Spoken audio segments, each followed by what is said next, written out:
Correct, no? Refractive index. What is the refractive index?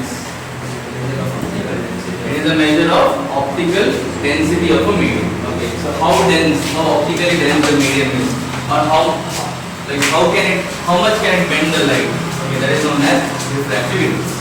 So then we studied. So is this refractive index a relative quantity or an absolute quantity? Is refractive index a relative quantity or an absolute quantity? It's a relative quantity. What do you mean by relative quantity? What is the difference between an absolute quantity and a relative quantity?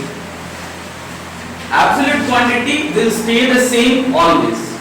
No matter who is the observer or what is there, what else is there, absolute quantity doesn't change. Whereas relative quantity will change. For example, speed. Is speed a relative quantity or an absolute quantity? It's a relative quantity because speed is different for different people. Okay, there's a bike traveling at 100 km per hour. I can give this example. There's a bike traveling at 100 km per hour. That bike is traveling at 100 km per hour with respect to whom? With respect to the ground. Or a person standing still. For a person standing still, the bike is traveling at 100 km per hour.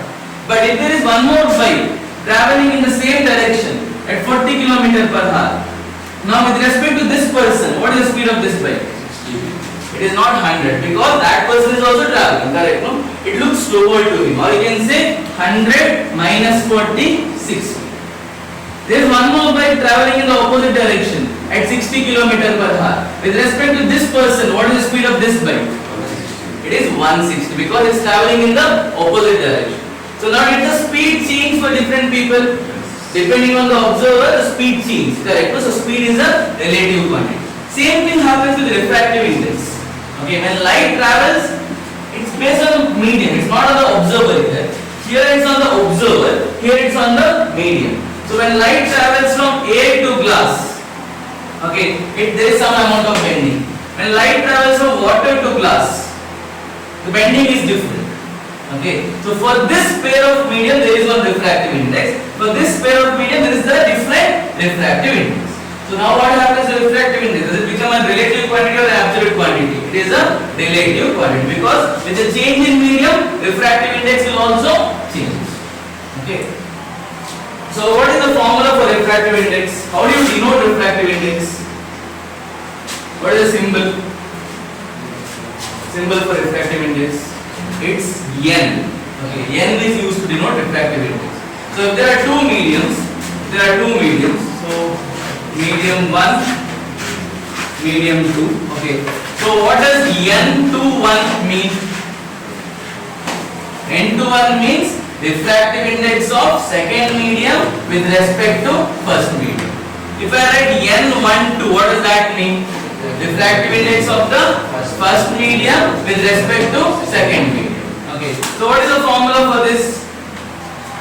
Refractive index of second medium with respect to first medium. It is speed of light in medium 1 divided by speed of light in medium 2. Second with respect to first means it's ulta or inverse. Speed of light in the first medium divided by speed of light in the second medium.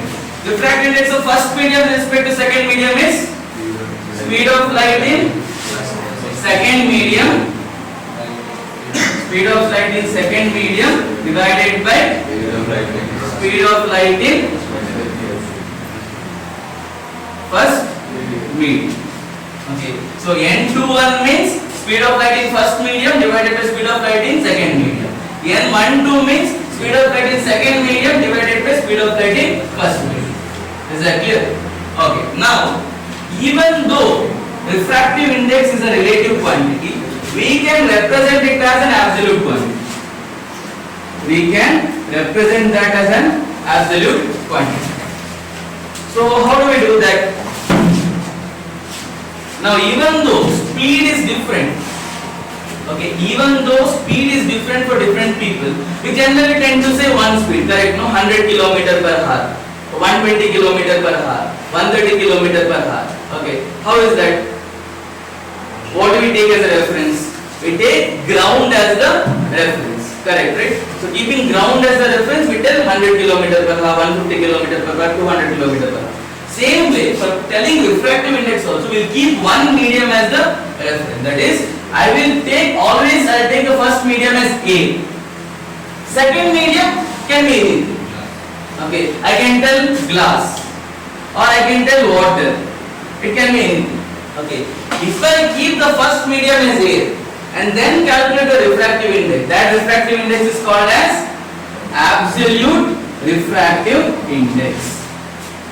So what is absolute refractive index? It is the refractive index calculated by taking the first medium as A. Okay, so now what will happen?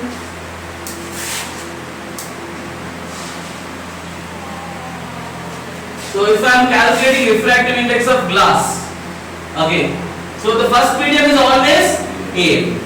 So what will be the formula now? Speed of light in air divided by speed of light in glass. Okay, if I want to calculate the refractive index of water, first medium is again air. Then what is the formula? Speed of light in air divided by speed of light in water. Okay, so generally, we don't tend to write the second medium or the first medium. We neglect this.